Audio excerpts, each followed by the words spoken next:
ನಮಸ್ಕಾರ, good morning. 30 ನಿಮಿಷ 30 ಸುದ್ದಿಗೆ ಸ್ವಾಗತ. ನಾನು ಪೃಥ್ವಿರಾಜ್ ಹಾರ್ನಹಳ್ಳಿ. 30 ನಿಮಿಷ 30 ಸುದ್ದಿಯಲ್ಲಿ ನಿನ್ನೆ ಆಗಿರುವಂತಹ ಬೆಳವಣಿಗೆಗಳು, ಇವತ್ತು ಆಗಬಹುದಾದಂತಹ ಪ್ರಮುಖ ಬೆಳವಣಿಗೆಗಳ ಸುದ್ದಿಗಳನ್ನು ಒಂದೊಂದಾಗಿ ನಿಮ್ಮ ಮುಂದೆ ಇಡ್ತಾ ಹೋಗ್ತೀನಿ, ನೋಡ್ತಾ ಹೋಗೋಣ.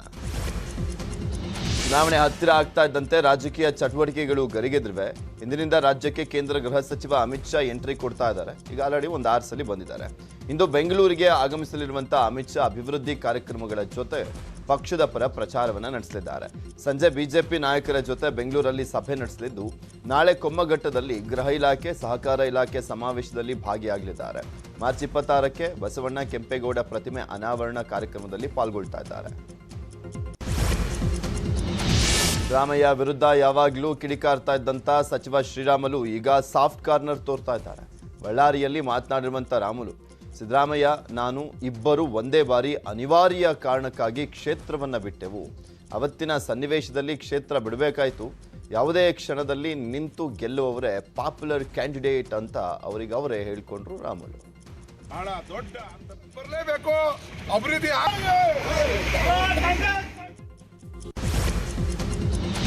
ಯಾದಗಿರಿ ಜಿಲ್ಲೆಯ ಸುರಪುರ ಬಿಜೆಪಿ ಶಾಸಕ ರಾಜು ಗೌಡ ಮುಸ್ಲಿಂ ಮತಗಳನ್ನು ಸೆಳೆಯಲಿಕ್ಕೆ ಮುಂದಾಗಿದ್ದಾರೆ. ರಾಜ್ಯದಲ್ಲಿ ನಡೀತಾ ಇರುವಂತಹ ಧರ್ಮ ದಂಗಲ್ ನಡುವೆ ಸಾಮರಸ್ಯದ ಸಂದೇಶ ಸಾರಿದ್ದಾರೆ. ನಾನು ಮುಸ್ಲಿಂ ಆಗಿ ಟೋಪಿ ಧರಿಸಿದ್ದೇನೆ, ಮುಸ್ಲಿಂ ವ್ಯಕ್ತಿಯಾಗಿ ಕೇಸರಿ ಶಾಲನ್ನ ಧರಿಸಿದ್ದೇನೆ. ನಮ್ಮ ಹತ್ತಿರ ಜಾತಿ ಭೇದ ಭಾವ ಇಲ್ಲ, ಎಲ್ಲರೂ ಒಂದಾಗಿರಬೇಕು ಅಂತ ಹೇಳಿದ್ರು.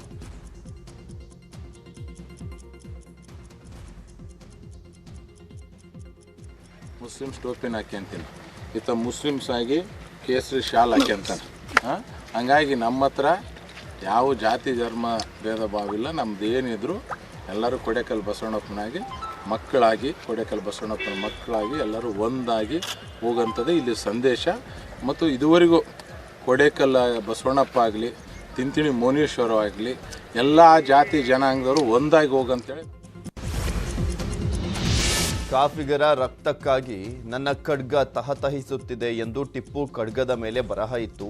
ದುರ್ದೈವ, ಸರ್ವಧರ್ಮ ಸಹಿಷ್ಣು ಅಂತ ಸುಳ್ಳು ಇತಿಹಾಸವನ್ನ ಬರೆದಿದ್ದಾರೆ ಅಂತ ಚಿಕ್ಕಮಗಳೂರಿನಲ್ಲಿ ಶಾಸಕ ಸಿಟಿ ರವಿ ಮತ್ತೊಮ್ಮೆ ಕಿಡಿಕಾರಿದ್ದಾರೆ ಟಿಪ್ಪು ವಿಚಾರಕ್ಕೆ ಸಂಬಂಧಪಟ್ಟಂತೆ. ರಕ್ತಕ್ಕಾಗಿ ನನ್ನ ಖಡ್ಗ ತಹತಹಿಸುತ್ತಿದೆ ಅಂತ ಅರೇಬಿಕಲ್ಲಿ ಬರೆಸ್ಕೊಂಡಿದ್ದಾನೆ. ಕಾಫಿರು ಅಂದ್ರೆ ಯಾರು ಇಸ್ಲಾಮನ್ನು ನಂಬೋದಿಲ್ಲ ಅವರೆಲ್ಲರೂ ಕಾಫಿರರು. ಅಂದರೆ ಎಲ್ಲ ಹಿಂದೂಗಳು ಕಾಫಿರರು. ಅವರು ಒಕ್ಕಲಿಗರಿರ್ಬೋದು, ಬ್ರಾಹ್ಮಣರಿರ್ಬೋದು, ವೀರಶೈವರಿರ್ಬೋದು, ಕುರುಬರು ಇರ್ಬೋದು, ಅಥವಾ ಇನ್ಯಾವುದೇ ಜಾತಿ ಇರ್ಬೋದು. ಇಸ್ಲಾಮನ್ನು ಒಪ್ಪದೇ ಇರೋರೆಲ್ಲರೂ ಕಾಫಿರರು. ಕ್ರಿಶ್ಚಿಯನ್ರು ಸೇರಿದಂತೆ, ಬೌದ್ಧಿಸ್ಟು ಸೇರಿಸಿದಂತೆ, ಯಹೂದಿಗಳು ಸೇರಿದಂತೆ ಕಾಫಿರರು. ಅವ್ರು ರಕ್ತಕ್ಕಾಗಿ ತಹತಹಿಸ್ತಿದೆ ಅಂತ ಅನ್ನೋನ್ನ ಮತಾಂಧ ಅಂತ ಇತಿಹಾಸ ಗುರುತಿಸ್ಬೇಕಾಗಿತ್ತು.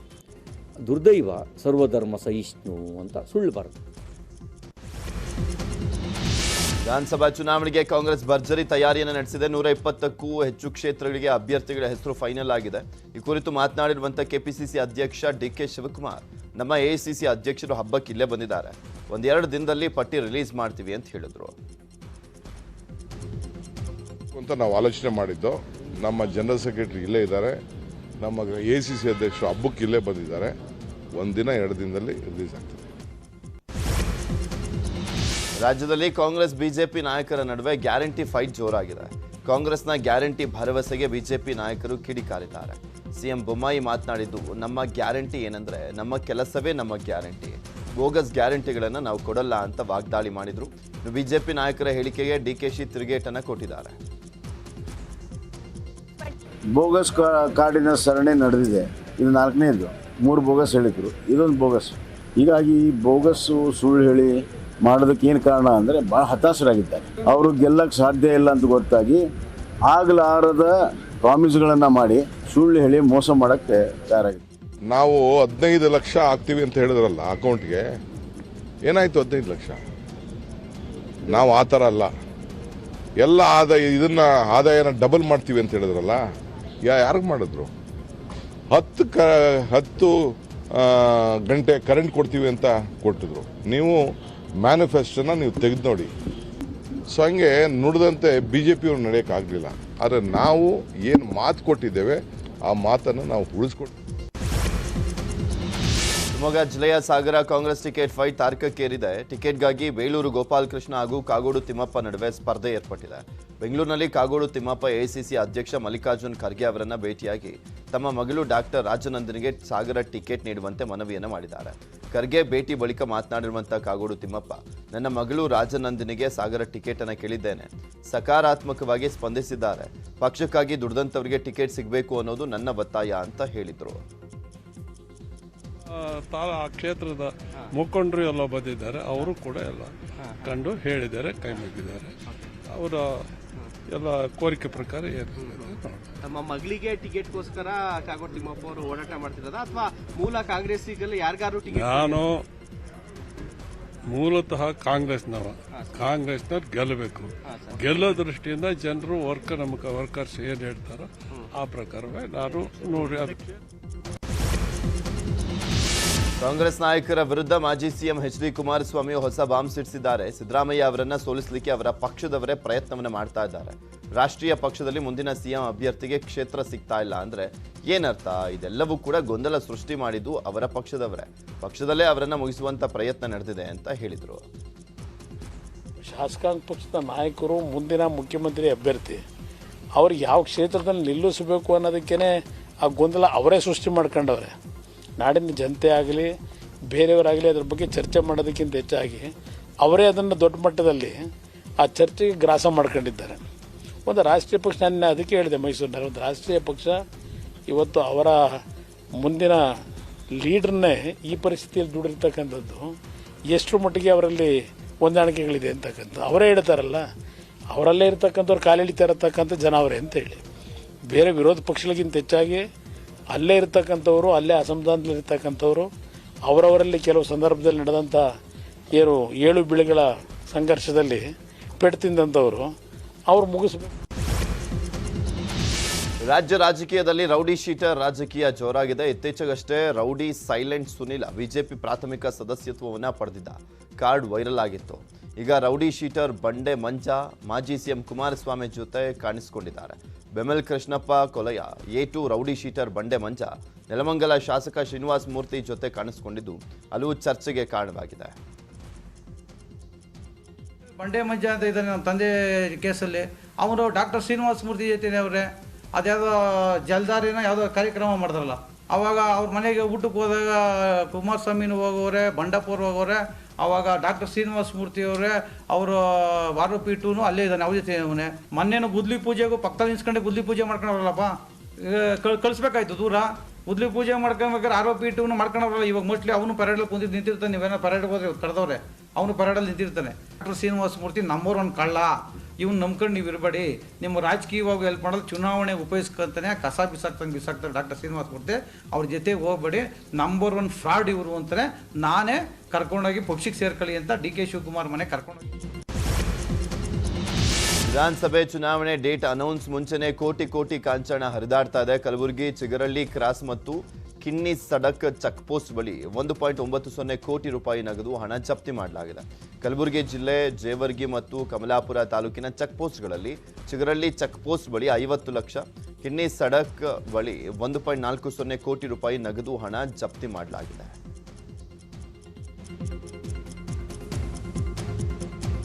ಬೆಳಗಾವಿ ಮಾರ್ಕೆಟ್ ಠಾಣೆ ಪೊಲೀಸರು ಭರ್ಜರಿ ಕಾರ್ಯಾಚರಣೆ ನಡೆಸಿದ್ದಾರೆ. ಆಕ್ಟಿವ್ ಹೋಂಡಾದಲ್ಲಿ ದಾಖಲೆ ಇಲ್ಲದಂತಹ ತೆಗೆದುಕೊಂಡು ಹೋಗ್ತಾ ಇದ್ದಂಥ 13 ಲಕ್ಷ ಕ್ಯಾಶ್ ಜಪ್ತಿ ಮಾಡಿದ್ದಾರೆ. ಹಣ ಸಾಗಿಸ್ತಾ ಇದ್ದಂಥ ಕಪಿಲೇಶ್ವರ ಕಾಲೋನಿ ನಿವಾಸಿ ಮಂಗಲ್ ಬೈ ಪ್ರಜಾಪತ್ ಎಂಬಾತನನ್ನು ಪೊಲೀಸರು ವಶಕ್ಕೆ ಪಡೆದಿದ್ದಾರೆ. ಇನ್ನು ಗದಗ ಪೊಲೀಸರು ಕೂಡ ಭರ್ಜರಿ ಕಾರ್ಯಾಚರಣೆ ಮಾಡಿದ್ದು ಒಟ್ಟು 3 ಪ್ರಕರಣಗಳಲ್ಲಿ 18,93,000 ರೂಪಾಯಿ ನಗದು ಜಪ್ತಿ ಮಾಡಲಾಗಿದೆ. ಕಲಬುರಗಿ ಮಹಾನಗರ ಪಾಲಿಕೆ ಮೇಯರ್ ಸ್ಥಾನಕ್ಕೆ ಚುನಾವಣೆ ನಡೆಯಲಿದೆ. ಪಾಲಿಕೆ ಮೇಯರ್ ಆಯ್ಕೆ ತೀವ್ರ ಕುತೂಹಲವನ್ನು ಮೂಡಿಸಿದೆ. ಎಸಿಸಿ ಅಧ್ಯಕ್ಷ ಖರ್ಗೆ ತವರಲ್ಲಿ ಮೊದಲ ಬಾರಿಗೆ ಸ್ವಂತ ಬಲದಿಂದ ಅಧಿಕಾರ ಹಿಡಿಯಲಿಕ್ಕೆ ಬಿಜೆಪಿ ಕಸರತ್ತು ನಡೆಸಿದೆ. ವಿಧಾನಸಭೆ ಚುನಾವಣೆಗೂ ಮುನ್ನವೇ ಶಾಕ್ ನೀಡಲಿಕ್ಕೆ ಬಿಜೆಪಿ ಮುಂದಾಗಿದೆ. 2021 ಸೆಪ್ಟೆಂಬರ್ ತಿಂಗಳಲ್ಲಿ ಕಲಬುರಗಿ ಪಾಲಿಕೆ ಚುನಾವಣೆ ನಡೆದಿತ್ತು. ಬಿಜೆಪಿ 23, ಕಾಂಗ್ರೆಸ್ 27, ಜೆಡಿಎಸ್ 4 ಓರ್ವ ಪಕ್ಷೇತರ ಅಭ್ಯರ್ಥಿ ಗೆಲುವನ್ನ ಸಾಧಿಸಿದರು. ಪಂಚಮಸಾಲಿ ಸಮಾಜಕ್ಕೆ 2A ಮೀಸಲಾತಿಗಾಗಿ ಆಗ್ರಹಿಸಿ ನಡೆಸ್ತಾ ಇರುವಂತಹ ಹೋರಾಟ ತೀವ್ರಗೊಂಡಿದೆ. ಸರ್ಕಾರಕ್ಕೆ ಕೊಟ್ಟ ಡೆಡ್ಲೈನ್ ಮುಗಿದ ಹಿನ್ನೆಲೆಯಲ್ಲಿ ಮಾತನಾಡಿರುವಂತಹ ಬಸವಜಯ ಮೃತ್ಯುಂಜಯ ಸ್ವಾಮೀಜಿ ಅಂದು ತಾಯಿ ಮೇಲೆ ಆಣೆ ಮಾಡಿ ಬೊಮ್ಮಾಯಿ ಮಾತನ್ನ ತಪ್ಪಿದ್ದಾರೆ ಅಂತ ಕಿಡಿಕಾರಿದ್ರು. ಜೊತೆಗೆ ಪ್ರಧಾನಿಯವರ ಕಾರ್ಯಾಲಯದಿಂದ ಒಂದು ಮಾಹಿತಿ ಬಂದಿದೆ, ಆದಷ್ಟು ಬೇಗ ನಿಮಗೆ ಸಿಹಿ ಸುದ್ದಿ ಕೊಡ್ತೇವೆ ಅಂತ ಹೇಳಿದ್ದಾರೆ. ನಿಮ್ಮ ಬೇಡಿಕೆಗೆ ತಕ್ಕ ಹಾಗೆ ನಾವು ನಿರ್ಧಾರ ತೆಗೆದುಕೊಳ್ತೇವೆ ಅಂತ ಹೇಳಿದ್ದಾರೆ. ನಾಳೆ ನಡೆಯಲಿರುವಂಥ ಸಚಿವ ಸಂಪುಟ ಸಭೆಯಲ್ಲಿ ಸ್ಪಷ್ಟ ನಿರ್ಧಾರ ಪ್ರಕಟವಾಗುವಂತ ಸಾಧ್ಯತೆ ಇದೆ ಅಂತ ಬಸವಜಯ ಮೃತ್ಯುಂಜಯ ಸ್ವಾಮೀಜಿ ಹೇಳಿದ್ದಾರೆ. ಆಗುತ್ತಿರುವಂಥದ್ದನ್ನ ಅರಿತುಕೊಂಡಂತ ನಮ್ಮ ಮುಖ್ಯಮಂತ್ರಿಗಳು, ಜಾಣ ಮುಖ್ಯಮಂತ್ರಿಗಳು ತಮ್ಮ ತಾಯಿ ಮೇಲೆ ಆಣೆ ಮಾಡಿ ಒಂದು ವಾರದೊಳಗೆ ಮೀಸಲಾತಿ ಕೊಡ್ತೀನಿ, ನೀವು ಯಾವ ಕಾರಣಕ್ಕೂ ಮುತ್ತಿಗೆ ಹಾಕೋದನ್ನು ಕೈ ಬಿಡ್ರಿ ಅಂತೇಳಿ ಮನವಿ ಮಾಡಿಕೊಂಡಾಗ ಅವರ ಮಾತಿಗೆ ಬೆಲೆ ಕೊಟ್ಟು ನಾವೆಲ್ಲರೂ 20 ಲಕ್ಷ ಜನರನ್ನ ಮುಖ್ಯಮಂತ್ರಿಗಳ ಮೇಲಿನ ಅತಿಯಾದ ನಂಬಿಕೆಯಿಂದಾಗಿ, ಅವರ ತಾಯಿ ಬೇರೆ ಇಲ್ಲ, ನಮ್ಮೆಲ್ಲರ ತಾಯಿ ಬೇರೆ ಇಲ್ಲ, ಆ ಒಂದು ಗೌರವಕ್ಕೆ ನಾವೆಲ್ಲರೂ ಸಹ ವಾಪಸ್ ಕಳಿಸಿ ಇನ್ಮೇಲೆ ಯಾವ ಕಾರಣಕ್ಕೂ ಮುಖ್ಯಮಂತ್ರಿಗಳ ಮನೆಗೆ ಹೋಗಿ ಅವರನ್ನ ಭೇಟಿ ಮಾಡಿ ಅವರನ್ನ ವಿನಂತಿ ಮಾಡಬೇಡ. ಹಿಂಗೆ 68 ದಿನ ಆದರೂ ಇವತ್ತು ನಮ್ಮ ಹೋರಾಟಕ್ಕೆ ಯಾವುದೇ ಸ್ಪಂದನೆ ಸಿಗದ ಕಾರಣಕ್ಕೆ ನಾವು ಜನವರಿ 17ನೇ ತಾರೀಕಿಗೆ ಮಾನ್ಯ ಪ್ರಧಾನಮಂತ್ರಿ ಪ್ರಕರಣದಿಂದ ಕೈಬಿಡಲಿಕ್ಕೆ 40 ಲಕ್ಷ ಹಣಕ್ಕೆ ಪೊಲೀಸರೇ ಡಿಮ್ಯಾಂಡ್ ಇಟ್ಟಿರುವಂತಹ ಘಟನೆ ಬೆಳಕಿಗೆ ಬಂದಿದೆ. ಮಾರತಹಳ್ಳಿ ಸಬ್ ಇನ್ಸ್ಪೆಕ್ಟರ್ ಸೇರಿ 3 ಪೊಲೀಸರ ವಿರುದ್ಧ ಎಫ್ಐಆರ್ ದಾಖಲಾಗಿದೆ. ಹುಲಿ ಚರ್ಮ ಹಾಗೂ ಉಗುರು ಮಾರಾಟ ಮಾಡ್ತಾ ಇದ್ದಂಥ ಆರೋಪಿಯನ್ನ ಮಾರತಹಳ್ಳಿ ಠಾಣೆ PSI ರಂಗೇಶ್ ಮತ್ತು ಹೆಡ್ ಕಾನ್ಸ್ಟೇಬಲ್ ಹರೀಶ್ ಕಿಡ್ನಾಪ್ ಮಾಡಿ ಹಣಕ್ಕೆ ಬೇಡಿಕೆ ಇಟ್ಟರಂತೆ. ಈ ಬಗ್ಗೆ ಆರೋಪಿ ಸಂಬಂಧಿ ಬಾಗಲೂರು ಪೊಲೀಸ್ ಠಾಣೆಯಲ್ಲಿ ಕಿಡ್ನಾಪ್ ಪ್ರಕರಣ ದಾಖಲಿಸಿದ್ರು. ಕಿಡ್ನಾಪ್ ಮಾಡಿದಂಥವರು ಪೊಲೀಸ್ ಎಂದು ಕಮಿಷನರ್ ಪ್ರತಾಪ್ ರೆಡ್ಡಿಗೆ ಮಾಹಿತಿಯನ್ನು ನೀಡಿದ್ದಾರೆ. ಸದ್ಯ 3 ವಿರುದ್ಧ ಎಫ್ಐಆರ್ ದಾಖಲಿಸಿ ತಲೆಮರೆಸಿಕೊಂಡಿರುವಂಥ PSI ರಂಗೇಶ್ ಹಾಗೂ ಮತ್ತೊಬ್ಬ ಕಾನ್ಸ್ಟೇಬಲ್ ಬಂಧನಕ್ಕೆ ಬಾಗಲೂರು ಪೊಲೀಸರು ತೀವ್ರ ಶೋಧವನ್ನು ನಡೆಸ್ತಾ ಇದ್ದಾರೆ. ಮಾಜಿ ಸಚಿವ ಅಂಜನಮೂರ್ತಿ ಇನ್ನಿಲ್ಲ. ಬೆಂಗಳೂರು ಗ್ರಾಮಾಂತರ ಜಿಲ್ಲೆ ನೆಲಮಂಗಲ ನಗರದ ಇಂದಿರಾನಗರ ನಿವಾಸಿಯಾಗಿರುವಂತಹ ಅಂಜನಮೂರ್ತಿ ವಿಧಿವಶರಾಗಿದ್ದಾರೆ. ಮಲ್ಲೇಶ್ವರಂನ ಅಪೋಲೋ ಆಸ್ಪತ್ರೆಯಲ್ಲಿ ಇಂದು ಮುಂಜಾನೆ ಹೃದಯಾಘಾತದಿಂದ ವಿಧಿವಶರಾಗಿದ್ದಾರೆ. ವಸತಿ ಸಚಿವ ಉಪಸಭಾಪತಿಯಾಗಿ ಅಂಜನಮೂರ್ತಿ ಕರ್ತವ್ಯವನ್ನ ಸಲ್ಲಿಸಿದರು. ಯುಗಾದಿ ಹಬ್ಬದ ದಿನವೇ ಪತಿಯಿಂದ ಪತ್ನಿ ಕೊಲೆ ಆಗಿರುವಂತಹ ಘಟನೆ ಚಿಕ್ಕಬಳ್ಳಾಪುರ ಜಿಲ್ಲೆಯ ಚಿಕ್ಕದಿಬ್ಬೂರಹಳ್ಳಿ ಗ್ರಾಮದಲ್ಲಿ ನಡೆದಿದೆ. ಚಿಕ್ಕದಿಬ್ಬೂರಹಳ್ಳಿ ಗ್ರಾಮದ ಗಾಯತ್ರಿ ಮೃತ ದುರ್ದೈವಿ. ಪತಿ ಅಶ್ವತ್ಥಪ್ಪ ಕೊಲೆ ಮಾಡಿದಂಥ ಆರೋಪಿ. 2 ಮಕ್ಕಳನ್ನ ಗಾಯತ್ರಿ ಅಶ್ವತ್ಥಪ್ಪ ದಂಪತಿ ಹೊಂದಿದ್ರು. ದಿಬ್ಬೂರಹಳ್ಳಿ ಗ್ರಾಮಾಂತರ ಪೊಲೀಸ್ ಠಾಣೆಯಲ್ಲಿ ದೂರು ದಾಖಲಾಗಿದೆ. ಕಲಬುರಗಿ ನಗರದ ಹಾಗರಗ ರಸ್ತೆಯಲ್ಲಿ ಹಾಡಹಗಲೇ ಮಹಿಳೆಯ ಬರ್ಬರ ಕೊಲೆ ಆಗಿದೆ. 35 ವರ್ಷದ ಮುಜತ್ ಸುಲ್ತಾನ್ ಮೃತ ಮಹಿಳೆ. ಸ್ಕೂಟಿಗೆ ಕಾರಿನಿಂದ ಗುದ್ದಿ ನಂತರ ತಲೆ ಮೇಲೆ ಕಲ್ಲನ್ನು ಎತ್ತಿ ಹಾಕಿ ಹತ್ಯೆಯನ್ನ ಮಾಡಲಾಗಿದೆ. ಸಾಮಾಜಿಕ ಕಾರ್ಯಕರ್ತೆಯಾಗಿರುವಂಥ ಮಜತ್ ಸುಲ್ತಾನ್ ಕಾರ್ಯನಿರ್ವಹಿಸ್ತಾ ಇದ್ರು. ಆದರೆ ಕೊಲೆಗೆ ನಿಖರ ಕಾರಣ ಇನ್ನೂ ತಿಳಿದು ಬಂದಿಲ್ಲ. ಬೆಳಗಾವಿ ಜಿಲ್ಲೆಯ ಅಥಣಿ ತಾಲೂಕಿನ ಸಪ್ತಸಾಗರ ಗ್ರಾಮದಲ್ಲಿ ಹೃದಯ ವಿದ್ರಾವಕ ಘಟನೆ ನಡೆದಿದೆ. ಕೃಷಿ ಹೊಂಡದಲ್ಲಿ ಬಿದ್ದು 2 ಮಕ್ಕಳ ದಾರುಣವಾಗಿ ಸಾವನ್ನಪ್ಪಿರುವಂಥ ಘಟನೆ ನಡೆದಿರುವಂಥದ್ದು. ದೇವರಿಗೆ ನೈವೇದ್ಯ ಕೊಟ್ಟು ಬರುವಾಗ ಅವಘಡ ಸಂಭವಿಸಿದೆ.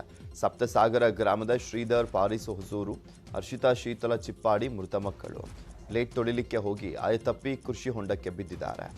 ಹರ್ಷಿತಾಳನ್ನ ರಕ್ಷಿಸಲಿಕ್ಕೆ ಹೋಗಿ ಶ್ರೀಧರ್ ಕೂಡ ನೀರಲ್ಲಿ ಮುಳುಗಿ ಸಾವನ್ನಪ್ಪಿದ್ದಾನೆ. ರೈತನ ಜಮೀನಿಗೆ ಬೆಂಕಿ ಬಿದ್ದು ಮಾವಿನ ತೋಟ ಬೆಂಕಿಗೆ ಆಹುತಿಯಾಗಿರುವಂಥ ಘಟನೆ ಕೋಲಾರ ಜಿಲ್ಲೆಯ ಶ್ರೀನಿವಾಸಪುರ ತಾಲೂಕಿನ ನಂಬಿಹಳ್ಳಿ ಗ್ರಾಮದಲ್ಲಿ ನಡೆದಿದೆ.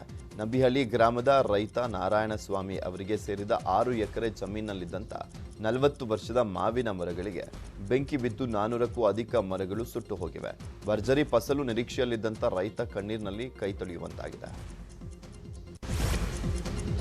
ಫಾರಂಗೆ ನುಗ್ಗಿ 200 ಕೋಳಿಗಳನ್ನು ಚಿರತೆಯೊಂದು ತಿಂದಿರುವಂಥ ಘಟನೆ ತುಮಕೂರು ಜಿಲ್ಲೆಯ ಯಗಚಿಹಳ್ಳಿ ಗ್ರಾಮದಲ್ಲಿ ನಡೆದಿದೆ.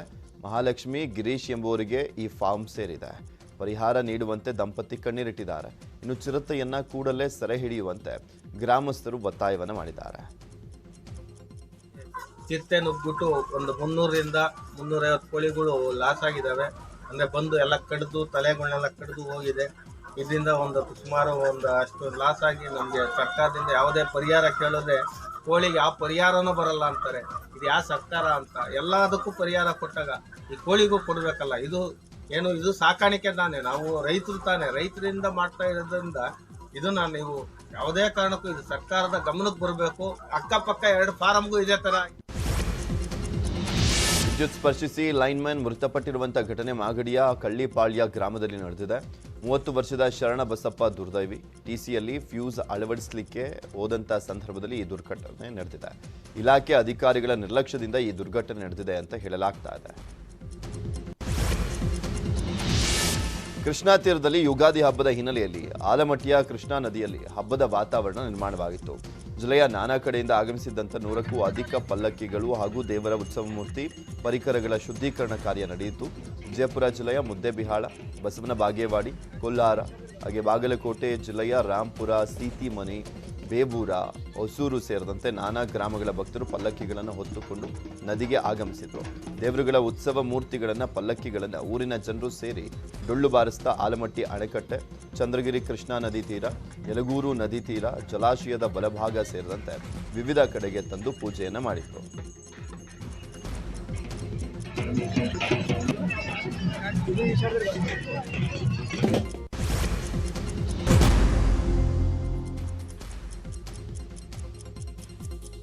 Welcome back. ಉಳಿದ 10 ಸುದ್ದಿಗಳನ್ನು ಒಂದೊಂದಾಗಿ ನೋಡ್ತಾ ಹೋಗೋಣ. ಪಟಾಕಿ ಗೋದಾಮಿನಲ್ಲಿ ಸ್ಫೋಟವಾದಂಥ ಪರಿಣಾಮ 8 ಮಂದಿ ಮೃತಪಟ್ಟಿರುವಂತಹ ಘಟನೆ ತಮಿಳುನಾಡಿನ ಕಾಂಚೀಪುರಂ ಜಿಲ್ಲೆಯಲ್ಲಿ ನಡೆದಿದೆ. ಘಟನೆಯಲ್ಲಿ ಹಲವರು ಗಾಯಗೊಂಡಿದ್ದು ಸ್ಥಳೀಯ ಆಸ್ಪತ್ರೆಯಲ್ಲಿ ಚಿಕಿತ್ಸೆಯನ್ನು ನೀಡಲಾಗ್ತಾ ಇದೆ. ಸ್ಫೋಟದ ತೀವ್ರತೆ ಜೋರಾಗಿದ್ದು ಸಾವಿನ ಸಂಖ್ಯೆ ಹೆಚ್ಚಾಗುವಂತ ಸಾಧ್ಯತೆ ಇದೆ.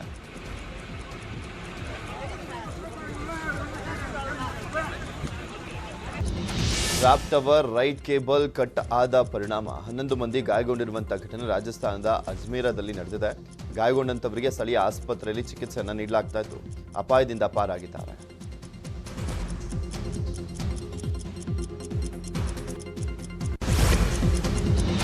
ಎಸ್ಎಸ್ಎಲ್ಸಿ ಪರೀಕ್ಷಾ ಕೇಂದ್ರಗಳ 200 ಮೀಟರ್ ಸುತ್ತಮುತ್ತ ನಿಷೇಧಾಜ್ಞೆ ಜಾರಿ ಮಾಡಿರುವುದಾಗಿ ಬೆಂಗಳೂರು ಪೊಲೀಸ್ ಕಮಿಷನರ್ ಆದೇಶವನ್ನು ಹೊರಡಿಸಿದ್ದಾರೆ. 31/3/23 ರಿಂದ 15/4/23 ನಿಷೇಧಾಜ್ಞೆ ಜಾರಿಯಲ್ಲಿರಲಿದೆ. ವಿದ್ಯಾರ್ಥಿಗಳು ಪರೀಕ್ಷೆ ಸುಸೂತ್ರವಾಗಿ ಬರಲಿಕ್ಕೆ ನಿಷೇಧಾಜ್ಞೆ ಜಾರಿ ಮಾಡಿದ್ದು ಜೆರಾಕ್ಸ್ ಅಂಗಡಿ ಮತ್ತು ಸೈಬರ್ ಸೆಂಟರ್ಗಳನ್ನು ಮುಚ್ಚುವಂತೆ ಆದೇಶವನ್ನು ಹೊರಡಿಸಲಾಗಿದೆ.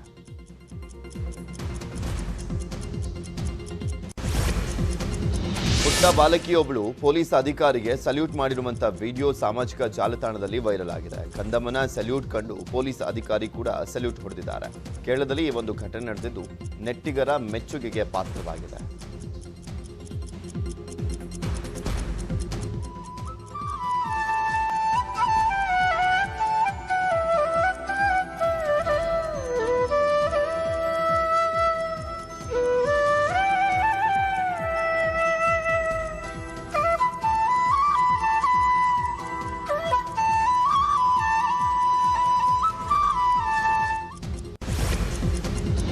ನಾಲ್ಕನೇ ಬೆಂಗಳೂರು ಅಂತಾರಾಷ್ಟ್ರೀಯ ಫಿಲ್ಮ್ ಫೆಸ್ಟಿವಲ್ಗೆ ಕೌಂಟ್ ಡೌನ್ ಶುರುವಾಗಿದೆ. ಇಂದು ಅದ್ದೂರಿಯಾಗಿ ಫಿಲ್ಮ್ ಫೆಸ್ಟಿವಲ್ ಉದ್ಘಾಟನೆ ಆಗಲಿದ್ದು ಕಾರ್ಯಕ್ರಮದಲ್ಲಿ ಸ್ಟಾರ್ ನಟರ ದಂಡೆ ಹರಿದು ಬರಲಿದೆ.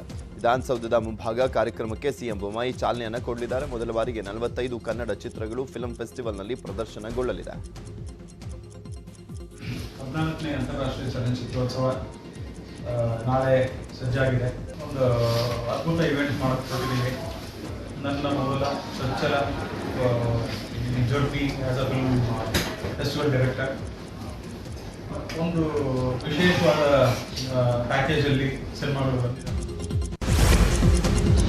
ಪ್ರಸಕ್ತ ಸಾಲಿನ ಪದ್ಮ ಪ್ರಶಸ್ತಿಯನ್ನ ಇಂದು ಪ್ರದಾನ ಮಾಡಲಾಯಿತು. ಅಂದ್ರೆ ನಿನ್ನೆ ಕರ್ನಾಟಕ ಮಾಜಿ ಸಿಎಂ ಎಸ್.ಎಂ. ಕೃಷ್ಣ ಅವರು, ಸಾಹಿತಿ ಎಸ್.ಎಲ್. ಭೈರಪ್ಪ ಅವರು, ಇನ್ಫೋಸಿಸ್ ಮುಖ್ಯಸ್ಥೆ ಸುಧಾಮೂರ್ತಿ ಸೇರಿದಂತೆ ವಿವಿಧ ಕ್ಷೇತ್ರಗಳಲ್ಲಿ ಗಮನಾರ್ಹ ಕೊಡುಗೆ ನೀಡಿದಂಥ ಒಟ್ಟು 106 ಮಂದಿಗೆ ಪ್ರಶಸ್ತಿ ಪ್ರದಾನ ಮಾಡಲಾಯಿತು.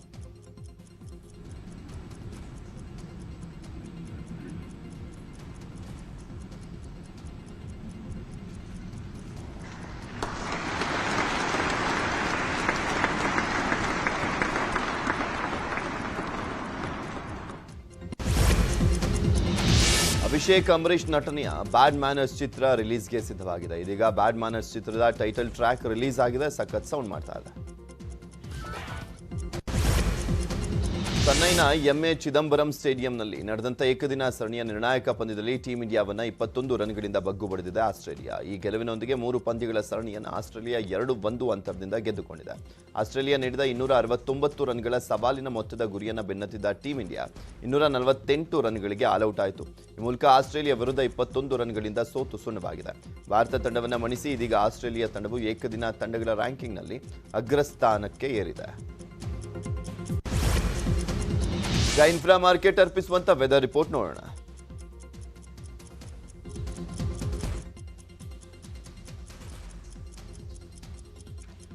ಮುಂದಿನ ಸುದ್ದಿಗೋಣ. Election bench comedy punch, political ಸೈನ್ಸ್ಗೆ ನವರಸದ ಟಚ್ಚು. ರಾಜಕಾರಣಿಗಳ ಪ್ರಕಾರ ಅವರು ಮಾಡಿದ್ದೇ ಸರಿ, ಇಂಥದ್ದನ್ನೆಲ್ಲ ಹಾಸ್ಯದ ಬಾಂಡ್ಲಿಯೊಳಗೆ ಹಾಕೊಂಡು ಹುರಿದುಬಡಿಸುತ್ತೆ ನಮ್ಮ ಚುನಾವಣಾ ಚುರುಮುರಿ. ನೋಡಿ, ಎಂಜಾಯ್ ಮಾಡಿ.